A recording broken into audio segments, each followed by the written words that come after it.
We are all familiar with pleasures.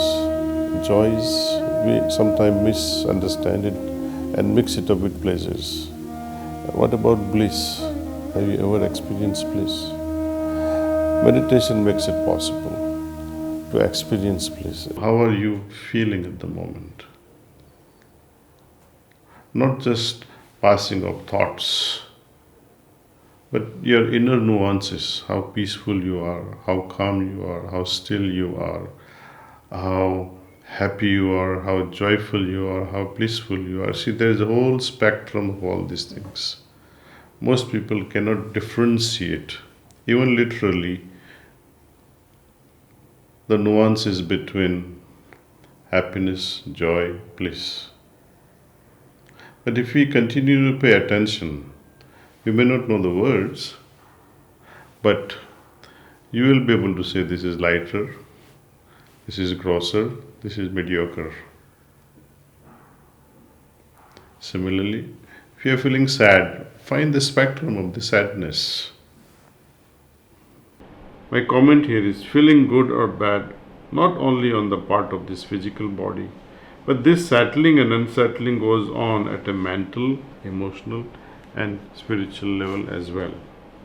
That gives us the idea that when mind is settled on the body versus when mind is settled on, let us say, my emotional needs or my mental needs or my spiritual craving.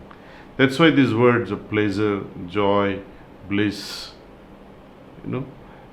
these are different phases of happiness.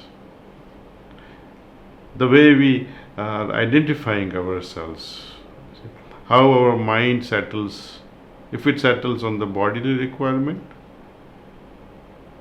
sensual desires, we call it pleasures. When emotionally we are satisfied, we become ecstatic, joyful. When spiritual things are fulfilled, we feel at peace, we feel calm, we feel at bliss.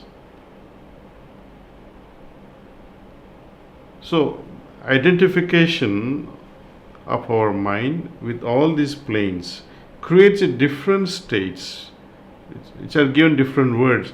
Only now we can understand the true, the meaning behind the pleasure, joy, bliss, peace, calmness. Okay. When you receive a nice chocolate, right? That's a pleasure. When somebody cracks a joke, there's a lot of joy because it affects you at a mental level.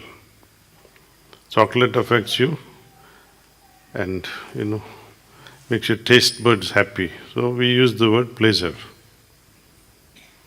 When something excites you mentally and you keep thinking about a joke, even in the bathroom when you're alone, you'll think of the joke and laugh alone, right? That's joy.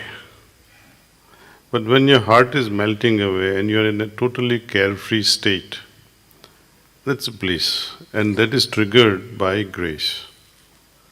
Nothing is comparable in this world when grace touches the heart. Well, it brings about tremendous clarity in life. And of course, life becomes more enjoyable. You see the clear difference between pleasures, joys, and bliss. One is able to differentiate, though we all understand these words. We are all familiar with pleasures. Joys, we sometimes misunderstand it and mix it up with pleasures. What about bliss? Have you ever experienced bliss? Meditation makes it possible to experience bliss, and if you are fortunate, you can even transcend bliss and go to those sources where from the bliss emanates. Because during meditation, our neural network has a different role to play. It works differently. Like a person may be under absolute stress, but if a capable guide is there to take this person's consciousness and change it, make it calmer, make it peaceful, more enjoyable, then you can see the levels of oxytocin, for example, or serotonin or melatonin, and reduction in cortisol, adrenaline. All these stress hormones can come down, joy giving or happiness giving hormones can go up. These are all measurable these days.